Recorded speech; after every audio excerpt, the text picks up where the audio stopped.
existing homeowners are caught in a pickle because they live in their homes. They don't know what to do. Do they buy first, then sell, or do they sell, then buy? In a seller's market, it has completely changed the game on what to do in 2022. What's going on, guys? My name is Minh with What's a Mortgage. Welcome to our channel. The goal of our channel is to simplify home ownership. And tonight, we are going to answer the question most homeowners have right now. Do they buy their house first and then sell, or do they sell their house first and then buy? Upgrade to your next property. If you know anyone who owns a home and they can't make up their mind what they should do first, or they're afraid to sell their house, please tag them on this video. If you own a home and you're living in fear, should you buy then sell, sell then buy?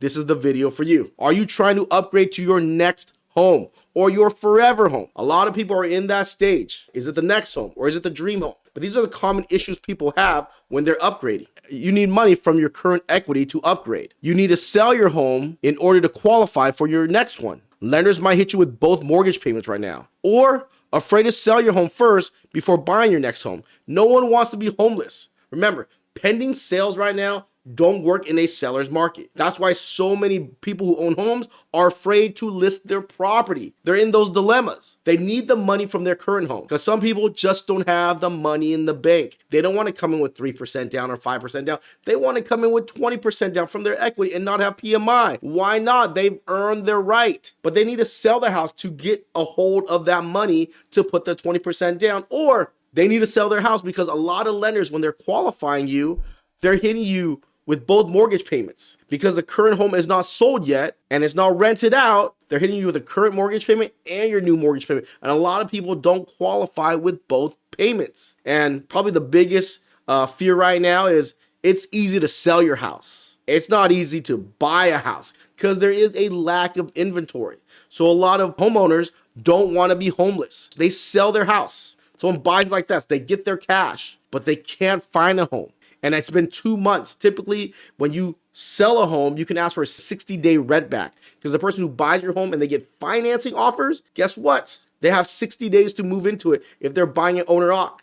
Sometimes that's why a lot of people who are selling their house, they want an investor to buy it because they can do a rent back for a longer period of time. But if you can't do a rent back for a longer period of time, they don't want to take your offers. And that's what a lot of people who are upgrading are running into. So definitely, guys, these are the big problems right now that most people are running into. So here's a secret people don't talk about. You might be working with a realtor, or your realtor tells you, you can't do this, you can't do that, you shouldn't do this. In a standard market, people were able to put their house for sale, accept an offer, find a new house, then go into escrow. Or people are writing offers with a pending sale and sellers were okay with that. But those times have changed. So you need to change to adapt to the times. You might not agree with these methods, but right now, these methods are how people are able to get into escrow on their new home. Here's a secret people aren't talking about. Rent out your house for a year or move ready HELOC. These are two new strategies that are becoming more popular. Of course, these are standard strategies, but they are becoming popular because we live in different times. So if you're watching this video and you're old school triple OG, this might not be for you. And you might have clients and you might need to start talking about these new strategies because your strategy is not working. You can't convince people to sell their house, or your seller and your buyer is stuck in limbo because they listen to your old school strategies. I changed, so you got to change too. All right. Let's talk about renting out your house. I did a video on this. And someone says, you're committing fraud. This is against the law. Well, it's not if you read the details. Because I did this video in just a minute as a reel, people thought I was misleading. This is a strategy that is new, that is becoming very popular. You rent out your house. Well, you're not telling the lender. Well, you're not telling the real seller. You do not list your property. You can use vacating rent to help you qualify. Like I said, they can't qualify with both payments. So you got to rent out your property. You can use up to 75% of the fair market rent. You're going to collect a rental agreement. I'm sure your agent can help you out with that. You're going to have to get a rent survey, which an appraiser is going to do that for you. Then you got to have whoever's going to rent your house for you make 1 month deposit, just the deposit check. And a lot of times they're going to ask you to put it into escrow. And you need to put 5 to 10% down on your next property that you're going to upgrade to. Step 4. Once you close escrow on the house that you are going to buy, because you qualify now, because you rented out your current home. So once you close escrow, you list your house and you sell it. Even if there's a tenant in there, you still sell the house with a tenant. In a seller's market, there is an investor who will buy the house with a tenant. Okay, you sell your house before you pay down the balance, so you have that 20% down to get rid of that PMI. You call the lender, you ask for a recast. They will recalculate the balance based on the new loan amount once you pay down the principal. It will lower your payment. You can pay down the balance after you recast. Once you get that recast, you can recast the loan. You can keep the lower interest rate and drop the balance. Remember, if you pay down your house 20% of the original purchase price, you can call the lender, they will remove your PMI. If you pay down 22%, it will automatically fall off. But right now, as you're writing offers on homes and you're wondering why sellers aren't accepting your offer, because you have a pending sale. Just like they don't want to deal with a pending sale because they got to get into another house. So this is a strategy that's been around, but no one likes to do it. A lot of times you don't need a tenant to move in right away. It can be pending until you buy your house, you moved in, you qualified legally with a tenant in there. And then when you sell your house, I'm sure your real estate agent in the market in March 2022 will have a landlord who wants to buy that property or an investor who wants to buy that property with a tenant in the property. So now you can have your cake and eat it too. I don't want anyone to go through my house. You're going to have to sell it eventually where people have to come through it. Why not have a tenant move in? And they don't have to move in until you're ready to move out.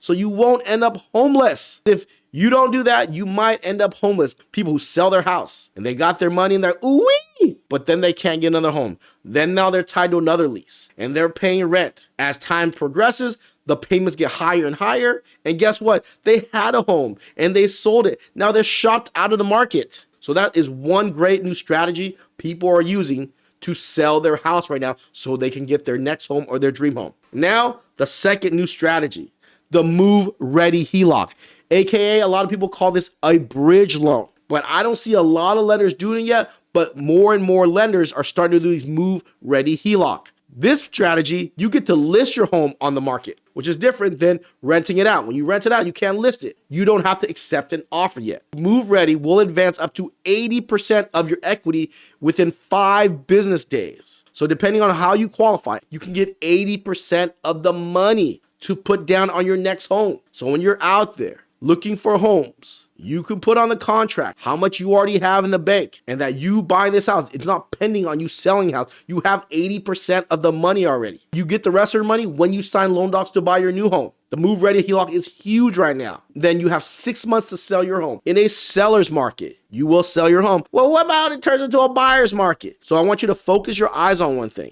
Existing home sales. We have 1.7 months of inventory in the market.